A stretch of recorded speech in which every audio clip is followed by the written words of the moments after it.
नमस्कार दोस्तों, स्वागत है आपका आज के मुख्य समाचारों में। जी हां दोस्तों, आपको यहां पर देखने को मिलेंगी सुबह से लेकर शाम तक की तमाम बड़ी खबरें मुख्य समाचार ब्रेकिंग न्यूज अपडेट्स के रूप में। तो चलिए दोस्तों, जान लेते हैं आज की पहली बड़ी खबर।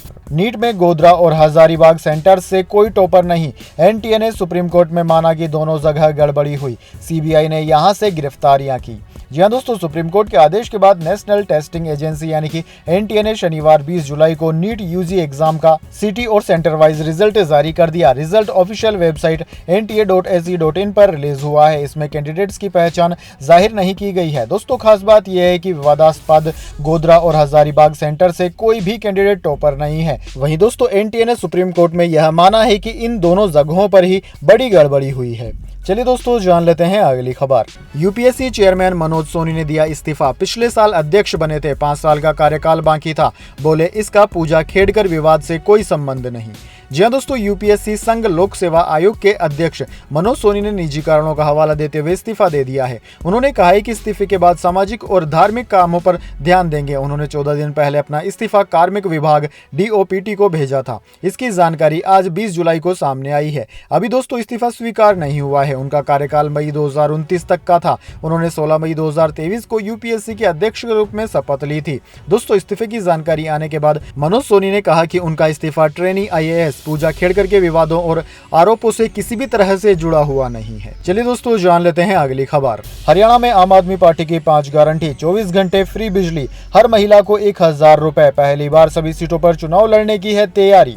जी हां दोस्तों, आम आदमी पार्टी हरियाणा में पहली बार सभी 90 सीटों पर चुनाव लड़ने की तैयारी में है। इसकी शुरुआत पार्टी के सुप्रीमो अरविंद केजरीवाल की पत्नी सुनीता केजरीवाल ने शनिवार को हरियाणा के लिए 5 गारंटियों का ऐलान करके कर दी। इनमें दोस्तों, फ्री बिजली, महिलाओं को हर महीने 1000 रुपए, फ्री इलाज, मुफ्त शिक्षा और हर युवा बेरोजगार को रोजगार देना शामिल है। हालांकि दोस्तों, आम आदमी पार्टी ने पंजाब में भी महिलाओं को हर महीने 1000 रुपए देने का ऐलान किया था, लेकिन अभी तक यह वादा पूरा नहीं हो पाया है। चलिए दोस्तों, जान लेते हैं अगली खबर। नीट एग्जाम लिंक का किंग पिंग चढ़ा। सीबीआई के हत्या पेपर सोल्व करने वाले 2 एमबीबीएस छात्र भी हुए गिरफ्तार।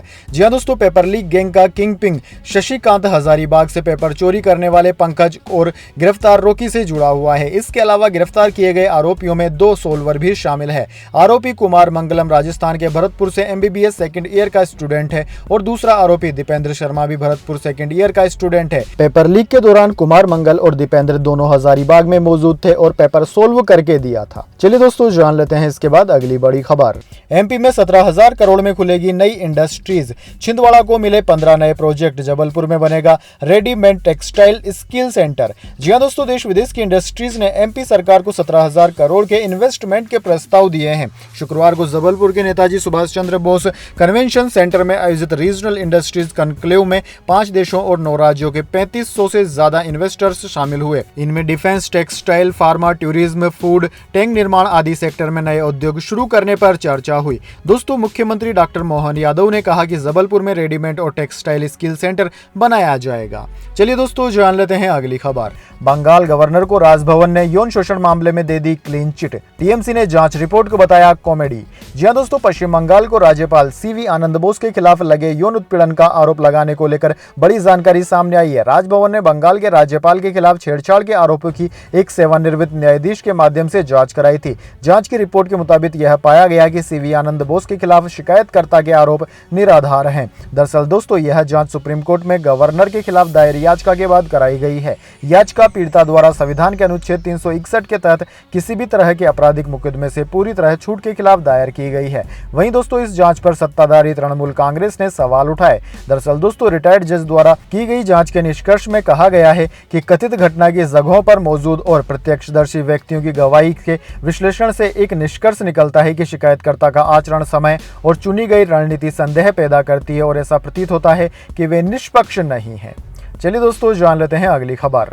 अमेरिका में 43 साल बाद हत्या की आरोपी महिला हुई बरी। पुलिस पर फंसाने का लगा आरोप। सबसे ज्यादा समय तक जेल में रहने वाली निर्दोष महिला बनी।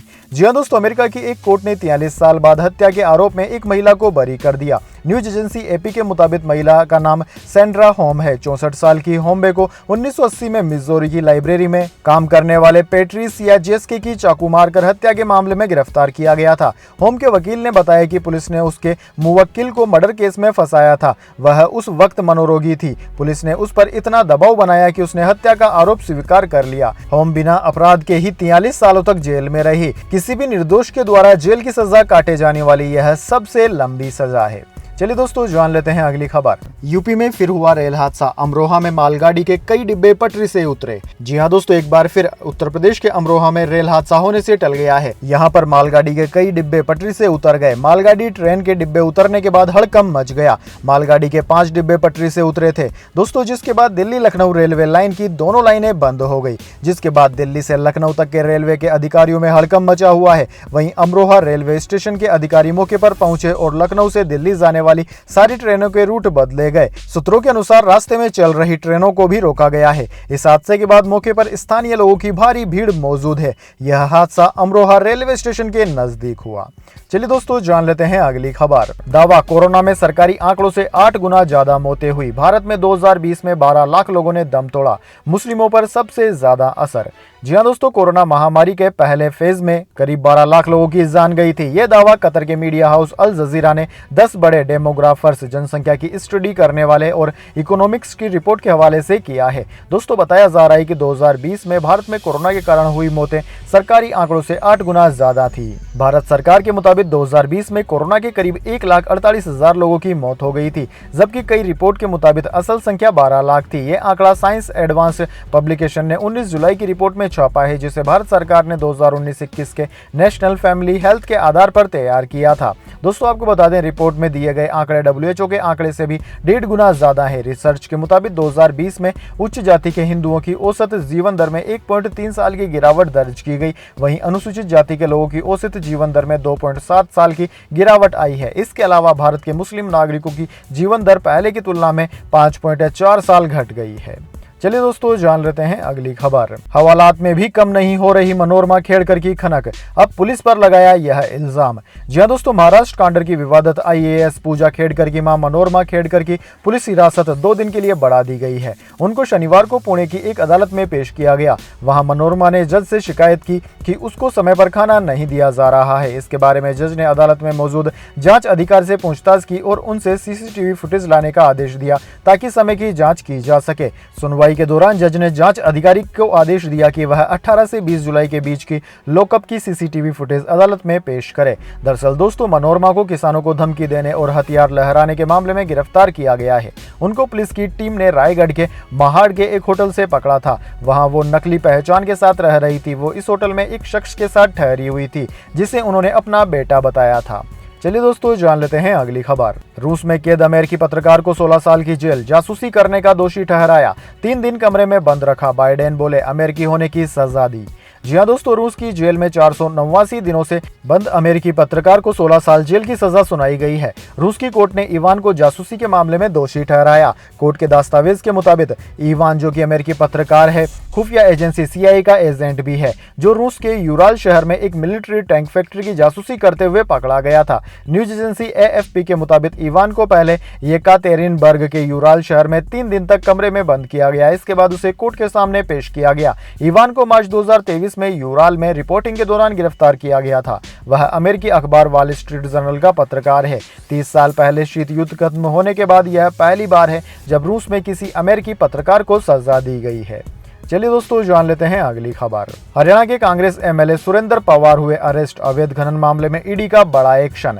जी दोस्तों, अवैध खनन के मामले में ईडी की टीम ने बड़ा एक्शन लेते हुए हरियाणा के सोनीपत के कांग्रेस विधायक सुरेंद्र पवार को गिरफ्तार कर लिया है। पवार पर यमुनानगर क्षेत्र में बड़े पैमाने पर अवैध खनन करवाने का आरोप लगा है। दरअसल दोस्तों, ईडी सुरेंद्र पवार को रिमांड के लिए अंबाला के स्पेशल कोर्ट में ले जा रही है।